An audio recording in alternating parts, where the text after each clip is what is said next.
Hello, good evening, this is Diecast Luna. Hope you're all doing well. Welcome back to another episode of Vintage Matchbox Mondays, episode 52, I believe, of Vintage Matchbox Mondays episodes. And this week we're going to be looking at some harder to find Matchbox, and I'm going to elaborate on that a little bit more in a minute. So anyway, what it was, I was looking for some particular cars. I've got about 3,500 cars in my collection, and a good majority of that is vintage pieces now. I'm starting to really get a good vintage collection together, and a lot of either mint or near mint pieces. I don't have much plain worn stuff anymore. I have some, but I got rid of a load of it as I've been lucky enough to find what I want in the nicer condition. It's been through going to flea markets and second-hand shops and antique stores and all that type of good stuff, and anybody who watches these series episodes knows where I go to all over the place. So anyway, I was looking for a particular couple of pieces to show that I've not shown. Actual fact, a couple of the pieces I haven't shown yet, but I have all my cars in big plastic container packing cases, and they're all bubble wrapped or wrapped in tissue or in little boxes. And unfortunately, I know roughly where they all are, but I haven't got them labelled up, which is a bit silly, I know, especially when you've got quite a few cars stored away. So anyway, I stumbled across some other cars that were wrapped up, and I thought I'd show some of them instead, because like I said, these are starting to become some of them more expensive if you find them mint, whereas some vintage Matchbox, they all vary in prices. Some are more popular than others, some are rarer than others. Anyway, less of the gab, and I'll show what I'm on about. So the first piece we are going to look at is this, which is from about 1965, 1966, and it is I think it's Series 22, or number 22, Pontiac GP Sports Coupe. There you go. On the plain wheels. And I searched high and low for one of these. Now, one of these boxed, I found the cheapest I found for a nice one with real nice bright vibrant colour still, like this one, was fetching £59 with a reasonable box. Anything else with a tatty box or a tatty car was fetching sort of around £29. I found this for £4. Alright, has no box, has a few flea bites, but it's pretty much all there. And this is from 1965/1966. They did carry on making this until about 1970, and then there's the one that's a really high price one, which is when they changed it to super fast in about 1969-1970 was about the time I think they did that. And it's the much loved sort of like a deep purple colour. They're fetching really silly money. The last one I looked at was about £129 UK pounds.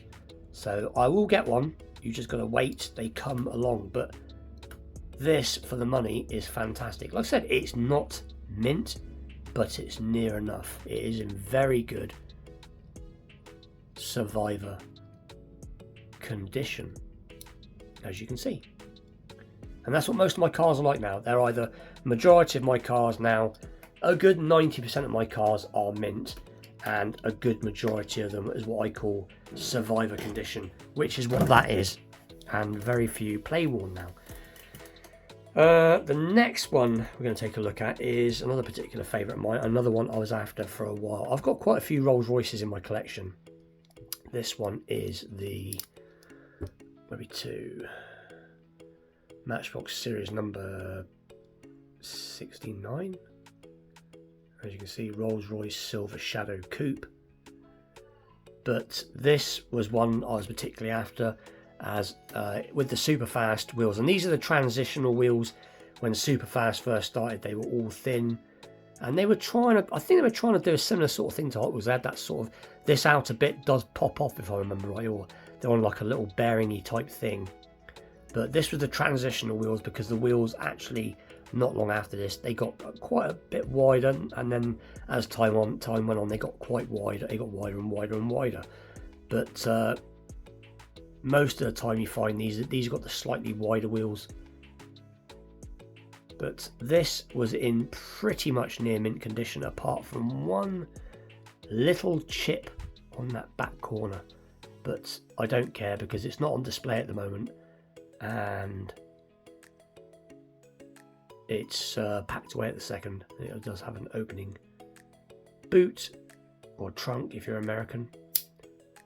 But again, this in immaculate condition, boxed condition, is fetching anywhere from between 60 to 80 pounds. It is yeah, a lot of money.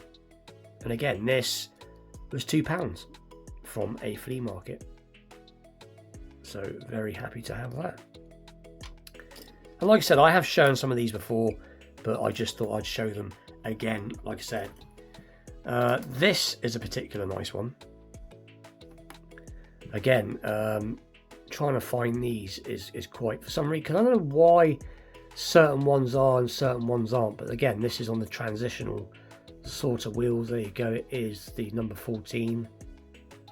It just says 150 Grio, which I believe is a quite unusual British car. I believe. I'd be a liar if I said I know everything on this, but again, this is near mint. I think this one I paid I think I paid £5 for this. But the one to look for apparently is the one with the white interior. Most of these had a light blue interior, which this one looks like it is the light blue interior, but the one with the white interior was the variation that it's fetching over and upwards of £100, because same old thing with Matchbox back in the day. They didn't do variations particularly on purpose. They were by accident to start with. They would make, I think at their height they were making about again, I've got to remember, I think they're making about 3 million cars a week, I think, at their height in the 1970s. And they would quite often run out of different plastic colours, different plastics. So they would change colour. So that is where the variations come from. So you'll get this lovely dark blue colour with a white interior, and they might only run that for a few days, maybe a week, until they get in the other colours. So that's why the variations become so sought after. And then there's also the box variations. That's a whole another story, and that's something I'm learning about at the moment, is box variations, because there are so many different variations on boxes. So anyway, so that is the Grio, and again, that was from about 1969, 1970, I can't remember now. Anyway, pretty cool. This is a bit of a wild card. You either like them or you don't. So this is the Jeep Cherokee. I quite like these. I've got many variations of this. I've shown a few variations of them. I've also got the modern variations of this. I'm just trying to look if I've got any to hand. Bear with me while I just move this away from the drawer. There you go. So I did show this one fairly recently. More of a common version, and then I've got a couple of other versions, but this one apparently, this ain't the one that's everybody's after, and I can't remember the name of it now. It's got some little like cartoon character type guy on the front side. Sorry, I have one, but I don't know where I put it. But this apparently is one that is not that common, with the John Deere. Was that John Deere? It's because I've seen the deer in the green. Sorry, Forest Ranger plank. Yeah, apparently, and these are fetching. I think the last time I looked, these were fetching about £30, which again is, but again, that's boxed, and this is obviously a lot more modern. This is from the Macau era, but like I said, I got a thing for these. I do really like these. I think it's Charles from Charles Diecast Garage. He likes these as well. I think he's got quite a few of these, but that's again another unusual piece, or at least from what I've researched anyway. This is a particular favourite piece of mine, as I do like Fords and Cortinas. The Ford Cortina Mark III is one of my favourite cars, actually if not one of my favourite UK cars. But this is pretty cool. This is a Mark II Ford Cortina, and again, these are fetching quite crazy money. If you find one of the one of these in I think it's like a metallic-y brown color with the plain standard wheel, or plain wheel, they're not doing too bad. But the super fast, again, the transitional wheel seems to be fetching more money. And again, at least from what I'm researching, I'm not an expert on this, it's just from what I'm researching. So there you go, made in England by Lesney, Matchbox Series, a number 25 Ford Cortina. And again, it's that transitional wheel from about 1970. But these in boxed mint condition are fetching anywhere from about 60 to 70 pounds. They are really getting up there. This one's not mint, isn't boxed, but it is in very nice condition, what I call great survivor condition. No dust, nothing. Really, really nice. The wheels look great. It's obviously been played with very caringly, or it's just been stuck around on shelves and you get the odd chip just because the paint back then was very, very thin. You only got to knock it once. But very cool. And I remember seeing these running around the roads when I was a kid back in the day. Loads of suspension, and they rolled. These older Matchbox, they did roll very nicely for what they were. I had this attached to the back of it like that earlier, and again, these are fetching good money. This one's not in too bad. I'm not sure if this is the original trailer for this. They did come like this, but this is a little look. It should say on there. Can I see it? Matchbox Series motorcycle, which is about to fall off. Now I think that is a Honda. It does look like a Manx Norton, but it's not. It is a Honda. But again, the trailer's nice. The bike has seen slightly better days. And again, there's some variation colours of this. I think there's a purple one of this as well. And again, you find one of these in mint condition with the box and they are fetching really, really good money. But again, I found this for £2 on this trailer at a open flea market. So it is pretty cool.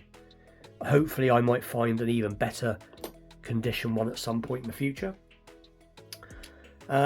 This piece I have shown quite a few times, but I just really like it, and this is obviously the Ford GT. And again, you find one of these in really nice condition, boxed. Again, they are quite hard to come across. There's quite a few different variations of this. Again, this is the transitional wheel, the very narrow wheeled version. There you go, Matchbox Series number 41 Ford GT.